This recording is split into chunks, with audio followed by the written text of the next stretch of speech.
안녕하세요. 이번에 이야기해볼 내용은 대한민국이 주한미군을 철수시킨 전략적 독립에 대한 것입니다. 즐겁게 시청해주시고 재밌게 보셨다면 좋아요와 구독 부탁드립니다. 저희에게 큰 힘이 됩니다. 우리는 이제 누구의 군대도 필요하지 않다. 이재명 대통령이 미국 워싱턴 포럼에서 단호히 내뱉은 이 말은 단 몇 시간 만에 전 세계 외교 뉴스의 일면을 장식했다. 그동안 누구도 직접 말하지 못했던 주한미군의 재조정 문제를 한국 대통령이 공식 외교 무대에서 언급한 것은 역사상 처음 있는 일이었다. 미국은 놀랐고 일본은 긴장했으며 중국은 의미심장한 미소를 지었다. 그 중심엔 대한민국이 있었고 이제 한국은 더 이상 미국의 방패가 아닌 스스로를 지킬 수 있는 국가라는 사실을 세상에 선언한 것이다. 이 발언은 돌발적이지 않았다. 수년간 이어진 한미방위비 분담금 갈등, 미국의 일방적 요구, 그리고 한반도 주변에 급변하는 안보 환경 속에서 한국은 점점 더 의존이 아닌 자립을 준비하고 있었다. 주한미군은 1957년부터 지금까지 한국 안보의 핵심이라는 평가를 받아왔다. 그러나 동시에 주권의 제약, 외교의 제한, 그리고 전략적 자율성의 상실이라는 그림자도 함께 존재했다. 특히 최근 몇 년간 미국이 주한미군 주둔을 돈으로만 계산하며 일방적인 압박을 가했을 때 한국 국민들 사이에서는 이게 과연 동맹인가라는 회의가 번졌다. 그리고 결국 대통령이 그 질문에 정면으로 답한 것이다. 동맹은 상호 존중 위에 서야 한다. 조건과 위협 위의 동맹은 진짜가 아니다. 이 발언은 박수갈채와 함께 외신의 주목을 받았다. 워싱턴 정계는 당혹스러움을 감추지 못했다. 백악관은 즉시 입장문을 냈고 국방부는 주한미군 감축은 없다고 선을 그었지만 그 반응 자체가 이미 변화가 시작되었음을 증명하고 있었다. 한국 내부에서는 놀라움과 동시에 묘한 자부심이 피어올랐다. 한 시민은 이렇게 말했다. 이제야 우리 대통령이 한국의 입장을 당당히 말하는 걸 봤다. 국민의 마음속 깊은 곳에서부터 변화가 시작되고 있었다. 안보 전문가들은 이재명 대통령의 발언이 단순한 자극이 아닌 구체적인 전략적 전환 선언이라고 분석한다. 즉, 단순히 주한미군의 철수를 말한 것이 아니라 이제 한국이 자체 안보 전략과 독자적인 방위 태세를 구축하겠다는 강력한 의지를 드러낸 것이다. 실제로 한국은 이미 자주 국방을 위한 준비를 해오고 있다. KF-21 전투기의 양산, 중장거리 탄도 미사일 개발, 군 위성체계 구축, 사이버 안보 전력 확대 등 단지 선언이 아닌 실질적인 전력 변화가 이미 현실이 되고 있다. 게다가 경제력과 기술력이 뒷받침되는 지금 한국은 세계 6위권의 군사비 지출 국가이며 방산 수출 또한 세계적 수준이다. 우리가 못해서 안 한 것이 아니라 상황을 고려해 절제했던 것이라는 해석이 더 이상 과장이 아니게 되었다. 이제 미국도 이 현실을 받아들여야 한다. 과거처럼 우리가 지켜줄 테니 말 들어라는 식의 일방적 동맹 구조는 더 이상 한국에 통하지 않는다. 물론 주한미군의 존재는 단순한 군사적 측면만이 아니다. 정치, 외교, 경제, 심리적 상징까지 포괄하는 복합적 의미가 있다. 그러나 그 어떤 의미도 상호 존중 없이 유지될 수는 없다. 이재명 대통령의 발언 이후 한국과 미국은 곧바로 실무 협상에 들어갔다. 협상 테이블에서 한국은 명확한 입장을 고수했다. 더는 일방적이지 않다. 우리는 선택할 수 있다. 이 말은 미국의 기조를 바꾸기에 충분했다. 외신들은 이 장면을 동북아에서 균형이 재편되는 역사적 순간이라 평가했다. 중국과 일본, 러시아가 긴장과 기대를 동시에 갖고 지켜보는 가운데 한국은 조용히 그러나 강하게 자신의 자리를 찾아가고 있었다. 그리고 이 모든 흐름을 가능하게 한 것은 국민의 의지였다. 이제는 전쟁 세대가 아닌 정보와 자주성을 중시하는 세대가 대한민국의 목소리를 결정하고 있다. 우리는 미국을 버리자는 것이 아니다. 우리를 먼저 존중하라는 것이다. 이 한마디가 대한민국 국민의 진심이었고 대통령은 그 마음을 대변한 것이다. 주한미군 철수는 지금 당장 이루어지지 않을 것이다. 그러나 그 철수 여부보다 더 중요한 건 이제 한국이 스스로 선택할 수 있는 국가가 되었다는 사실이다. 그것이 바로 지금 대한민국이 미국을 향해 전한 가장 조용하지만 강력한 메시지다. 한 국가가 스스로의 안보를 책임진다는 것, 그것은 단지 군사력을 늘리는 것을 넘어 자기 운명을 자기가 결정하겠다는 선언이다. 주한미군 재조정 발언 이후 한국 사회에는 뜨거운 논쟁과 동시에 조용한 자신감이 피어올랐다. 정치권은 물론 국방부와 외교부 그리고 산업계와 국민들까지 하나의 질문을 마주하게 되었다.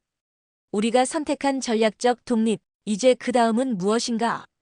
이 질문에 대해 이재명 정부는 단호하고도 조용한 대답을 내놓기 시작했다. 그것은 바로 한국형 안보 모델의 구축이다. 한국형 안보 모델이란 단순한 무기 증강이나 예산 확대가 아니다. 이 모델은 세 가지 축 위에서 구성된다. 첫 번째는 기술 기반 자주국방 체계다.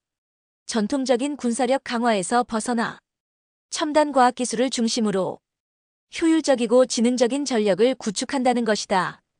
이미 한국은 드론, AI 전투체계, 정찰 위성, 초고속 통신망 등 차세대 무기 체계를 개발하고 있으며 이는 정보전 중심의 현대 전장에서 막강한 힘을 발휘한다. 예컨대 군사위성은 미군의 정찰 정보에만 의존하던 과거에서 벗어나 독자적인 정찰망을 구축하는 데 필수적이며 사이버전 대응 능력은 비대칭 전력에서의 주도권을 쥐게 만든다. 두 번째 축은 국민 기반의 포괄 안보 체계다. 과거의 안보는 군인과 무기에 맡겨졌지만 지금의 안보는 국민과 사회 전체의 참여를 기반으로 움직인다. 방산기술 기업들의 성장, 예비군 체계의 개편, 민방위 훈련의 디지털화, 지자체 주도의 위기 대응 시스템 등이 그 예시다. 이러한 모델은 한반도 내 갑작스러운 충돌이나 재난 상황에서 정부만이 아닌 국민이 스스로 움직일 수 있도록 한다. 즉, 방어와 생존을 넘어서 국가 전체가 하나의 전략적 유기체처럼 움직일 수 있게 만든다는 개념이다. 세 번째 축은 다자외교 안보 네트워크다. 미국에 의존하던 기존 구조에서 아시아, 유럽, 중남미 등 다양한 국가와의 전략적 파트너십을 통해 협력형 안보망을 구성하는 것이다. 이는 단순히 무기 거래나 외교 이벤트가 아니라 실제 작전 공유, 훈련 협력, 위기 대응 프로토콜의 체계화로 이어지고 있다. 예컨대 한국은 최근 인도네시아, 폴란드, UAE 등과 방위산업 공동개발과 실전 훈련 협약을 체결했고 이는 안보와 경제를 동시에 강화하는 복합 전략이기도 하다. 이러한 변화는 단순한 이념을 넘어서 대한민국이 실용주의 기반의 현실적인 안보 전략을 선택했다는 뜻이다. 이재명 대통령은 안보회의에서 이렇게 말했다. 우리의 안보는 누군가에게 의존해서 얻는 것도 불안을 팔아 유지하는 것도 아닙니다. 국민과 기술, 신뢰로 만드는 것입니다. 이 발언은 단순한 수사적 표현이 아니었다. 실제 한국의 국방 예산 구조는 무기 구매에서 기술 개발 중심으로 이동 중이며 민군 융합 시스템도 빠르게 확대되고 있다. 그뿐만 아니라 국민 여론 역시 이제는 주체적 안보를 요구하고 있다. 한국이 더 이상 보호받는 나라가 아닌 자기 안보를 설계하는 나라가 되기를 국민 다수가 지지하고 있는 것이다. 물론 변화에는 위험과 반대도 따른다. 북한의 반발, 중국의 견제, 그리고 내부의 보수적 회의론까지 여전히 존재한다. 그러나 중요한 것은 더 이상 공포에 갇히지 않는다는 점이다. 대한민국은 이제 과거처럼 누군가의 시선에 머물며 정체된 선택을 반복하지 않는다. 이제는 외교도 안보도 미래도 우리 스스로 방향을 결정하고 그 길을 걸어갈 준비가 되어 있다. 전략적 독립은 선언이 아니라 실행이다. 그 실행이 바로 지금 이 땅 위에서 조용히 그러나 단단하게 이루어지고 있다. 자주 국방은 끝이 아니라 시작이었다. 미국의 그늘을 벗어나 한국이 스스로 자신의 안보를 설계하겠다고 선언한 순간 동북아 전체의 외교 지형이 흔들리기 시작했다. 한국은 단지 무기를 늘린 것이 아니라 전략을 바꾸었다. 그리고 그 변화는 조용하지만 뚜렷하게 동아시아의 강대국들에게 신호를 보냈다. 한국은 더 이상 수동적인 동맹국이 아니다. 우리는 직접 움직이는 전략 국가다. 이 메시지를 가장 민감하게 받아들인 것은 일본이었다. 그들은 오래전부터 미국과의 삼각 안보 구도에서 자신들의 위치를 한국과 비교해왔다. 그러나 이제 한국은 주체적 외교를 실현하며 안보에서도 독자 노선을 택하고 있다. 최근 한일 간 국방회담에서 한국 측은 처음으로 정보 공유와 공동 대응은 상호 존중 위에서만 가능하다고 못 박았다. 이는 과거의 수세적 입장과는 전혀 다른 명확한 기준선의 설정이었다. 일본 언론은 이를 두고 한국이 더 이상 미국을 경유하지 않고 직접 외교하는 시대가 도래했다고 분석했다. 심지어 일본 내부에서도 우리가 배워야 할 모델은 지금의 한국이라는 평가까지 나오기 시작했다. 한편 중국은 복잡한 태도를 보이고 있다.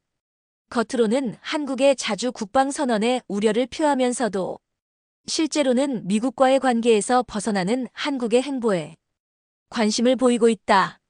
중국 외교부는 최근 한국이 추진하는 다자 안보 네트워크에 적극적으로 대화할 의향이 있다고 밝혔다. 이는 한국이 미국의 전략적 균형추에서 이제는 독립된 축으로 간주되고 있음을 보여주는 대목이다. 러시아 역시 마찬가지다. 우크라이나 전쟁 이후 국제 고립이 심화되는 상황 속에서도 러시아는 한국과의 외교 채널을 유지하려 애쓰고 있다. 한국이 중립적이고 실용적인 외교 노선을 취할 가능성에 큰 기대를 걸고 있는 것이다. 이 모든 변화는 단순히 국가 간 이해관계의 조정이 아니다. 이는 명백히 한국이 동북아 질서를 흔드는 전략 변수로 부상했다는 뜻이다. 그 중심에는 무력 대신 신뢰, 동맹 대신 파트너십, 종속 대신 자율이라는 이재명 대통령의 실용 외교 철학이 있다.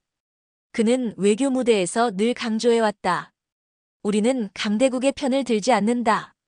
우리는 오른쪽에 서고 우리의 이익을 스스로 판단한다. 이 말은 한국이 더 이상 끼어있는 국가가 아니라 방향을 제시하는 국가로 나아가고 있음을 의미한다. 그리고 그 변화를 가능케 한 힘은 무기가 아니라 기술, 확신이 아니라 실력, 그리고 국민의 자존감이었다.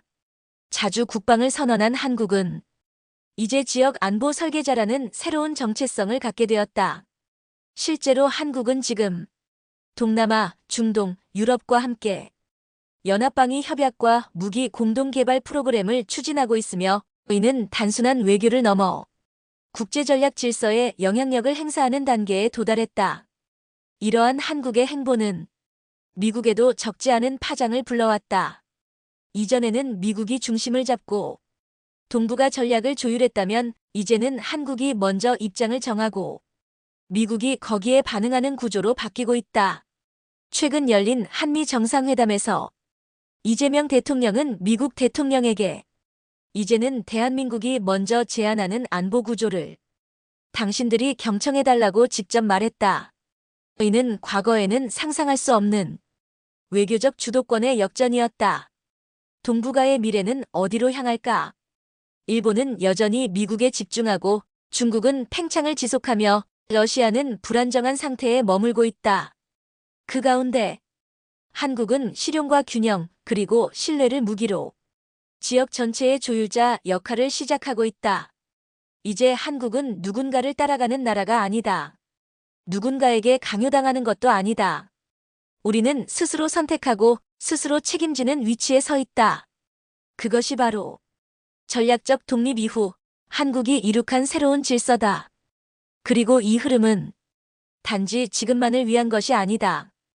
앞으로의 10년, 20년 대한민국이 국제사회를 선도하는 새로운 기준점이 될 것이다. 우리는 이제 무기 수입국이 아니라 무기 수출국입니다. 이재명 대통령이 방산 수출 컨퍼런스에서 한 이 말은 단순한 선언이 아니었다. 그는 국가의 안보를 지키는 방식이 변화하고 있다고 강조했다. 과거에는 남이 만든 무기를 사서 지켰다면 이제는 우리가 만든 기술로 세계의 안보까지 설계하고 있다는 것이다. 한국 방위산업의 변화는 그야말로 눈부시다. 불과 10여 년 전까지만 해도 한국의 방산은 내수 위주의 제한적 산업에 불과했다. 그러나 지금 한국은 세계 8위 방산 수출국이다. 폴란드, 호주, UAE, 인도네시아, 노르웨이 등 전 세계 40여 개국이 한국산 무기를 채택하고 있다. 그 중심에는 K9 자주포, FA-50 전투기, 현무 미사일, 천궁 방공체계 같은 세계 시장에서 경쟁력 있는 무기 시스템이 있다. 하지만 단순히 성능 좋은 무기를 넘어 한국 방산의 진짜 강점은 신뢰와 속도에 있다. 우크라이나 전쟁 이후 유럽 각국은 무기 부족에 시달리고 있었다. 미국과 독일은 무기 공급에 3년 이상이 소요되었지만 한국은 단 1년도 안 되어 대량 생산 및 실전 배치가 가능한 시스템을 구축했다. 특히 폴란드는 2022년 대규모 방산 계약을 체결하면서 이례적으로 계약 체결 2달 만에 K2 전차와 K9 자주포를 실전 배치했다. 이는 전 세계 군수 시장에 충격을 준 사례였다. 왜 한국이었는가? 그 이유는 명확했다. 한국은 약속을 지킨다. 이 짧은 문장이 수많은 국가들에게 깊은 인상을 남겼다. 한국의 방산 기업은 계약 후 생산이 아닌 계약 전 시험 완료, 계약 즉시 납품 구조를 만들어냈고, 이는 대형 전쟁이나 위기 상황 속 즉각적인 대응이 필요한 국가들에게 매우 매력적인 선택지가 되었다. 또한 한국의 방산 수출은 단지 무기만을 파는 것이 아니다. 교육, 훈련, 정비, 기술 이전까지 포함한 토털 솔루션을 제공하며 고객국과의 관계를 파트너십으로 끌어올리고 있다. 이는 무기 판매를 넘어 신뢰 기반의 안보 네트워크 구축이라는 더 큰 전략으로 이어진다. 실제로 인도네시아는 FA-50 전투기를 도입하면서 한국과 공동개발 파트너십까지 체결했고, UAE는 중동 지역 최초로 한국의 천궁 방공 체계를 도입하며 훈련 장교를 한국에 장기 파견했다. 이런 흐름은 한국이 단순한 기술 강국을 넘어 전략 안보 파트너 국가로 진화하고 있음을 보여준다. 그 중심에는 정부와 민간의 협력이 있다. 이재명 정부는 방산을 단순한 산업이 아닌 국가 전략 산업으로 규정하고 대통령 직속 방산지원위원회를 신설했다. 이 위원회는 수출 교섭, 기술 보완, 생산 인력 양성까지 전 과정을 컨트롤하며 한국 방산이 세계 시장에서 흔들리지 않도록 철저한 시스템을 구축하고 있다. 또한 청년 일자리와의 연계도 주목할 점이다. 방산 수출이 늘수록 첨단 기계, IT, 항공, 전자기술 인력이 요구되며 이는 자연스럽게 청년 고용 시장의 질적 향상을 이끌어낸다. 이재명 대통령은 이렇게 말했다. 방산은 총을 파는 산업이 아니라 신뢰와 기술을 파는 산업입니다. 이 발언은 한국의 방산 철학을 가장 잘 보여준다. 세계가 혼란에 빠질수록 믿을 수 있는 파트너가 절실해지고 한국은 그 역할을 할 수 있는 국가로 떠오르고 있다. 지금 한국의 방산은 중동과 동남아를 넘어 유럽과 아프리카로 확장되고 있으며 러시아와 중국의 안보 공백 속에서 새로운 국제 공급망의 허브로 자리 잡고 있다. 하지만 이 모든 성과 뒤에는 지속적인 기술 개발과 끊임없는 품질 개선 그리고 국민의 응원이 있었다. 한국 방산이 지금처럼 성장한 것은 단순히 돈 때문이 아니었다. 기술에 대한 믿음, 약속을 지키는 태도, 그리고 위기를 기회로 만든 국민의 의지가 있었기에 가능했다. 이제 한국은 전쟁의 잔재를 소비하는 나라가 아니라 평화를 수출하는 나라가 되고 있다. 그 무기는 단지 철과 화약이 아닌 책임과 신뢰로 만들어졌고, 그 기술은 단지 경쟁이 아닌 공존을 위한 길로 나아가고 있다. K-방사는 단지 산업이 아니다. 그것은 대한민국의 철학이고 세계를 향한 우리의 메시지다. 국가의 힘은 어디서 나올까? 총인가 경제력인가 아니면 외교적 영향력일까? 이 모든 것을 아우르는 또 하나의 힘. 그것은 바로 이미지다. 이미지란 눈에 보이지 않지만 국가의 모든 분야에서 영향을 미친다. 우리가 어떤 나라로 보이느냐는 세계 무대에서 행동할 수 있는 권한의 크기와 직결된다. 대한민국은 지금 전통적인 안보국가를 넘어 문화와 기술 외교가 하나로 융합된 새로운 이미지 전략을 구축하고 있다. 한류는 단순한 대중문화 유행을 넘어 한국이라는 브랜드의 정체성을 구축하고 있다. BTS와 블랙핑크, 기생충과 오징어 게임, 이 모든 콘텐츠는 한국이 창조적이고 자유로운 나라라는 인식을 심어줬다. 이제 한국을 떠올릴 때 사람들은 휴대폰이나 반도체만이 아닌 철학이 담긴 드라마, 감정이 살아있는 음악, 그리고 사회적 메시지를 담은 콘텐츠를 떠올린다. 그 변화는 수치로도 확인된다. K 콘텐츠 수출은 2024년 기준 150억 달러를 돌파했으며 이는 자동차나 가전제품 수출을 넘어서는 수준이다. 이러한 문화적 위상은 단지 즐거움에서 그치지 않고 대한민국이라는 국가 브랜드 전체를 끌어올리고 있다. 예를 들어 한국 음식의 세계화. 김치 비빔밥 불고기는 이제 더 이상 특이한 음식이 아니라 건강하고 트렌디한 음식으로 자리 잡았다. 이는 단지 식문화의 확산이 아니라 한국인의 삶에 대한 관심으로 이어진다. 한국의 교육, 한국의 가족 문화, 그리고 한국 사회가 추구하는 가치가 세계인의 호기심을 자극하고 있다.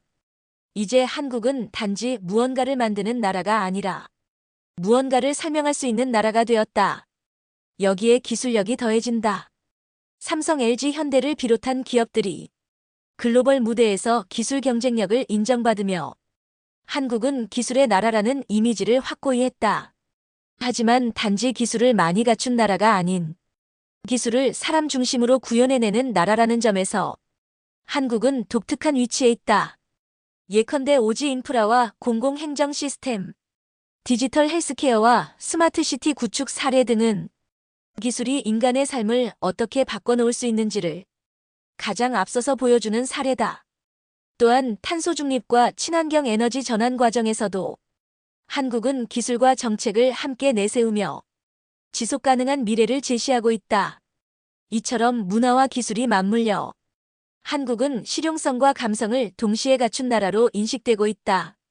마지막으로 외교의 변화다. 이재명 정부는 실용 외교를 내세우며 강대국 중심의 외교를 벗어나 각 지역과의 다자 파트너십을 추구하고 있다. 이는 대한민국이 더 이상 누군가의 우산 아래 존재하는 나라가 아니라 스스로 우산을 만들고 그 우산을 타국과 나눌 수 있는 나라로 거듭나고 있음을 의미한다. 외교의 중심에는 문화와 기술이 자리 잡고 있다. 대통령의 해외 순방에 K 콘텐츠와 방산기술 대표가 함께하며 하나의 문화 외교 플랫폼이 되고 있다.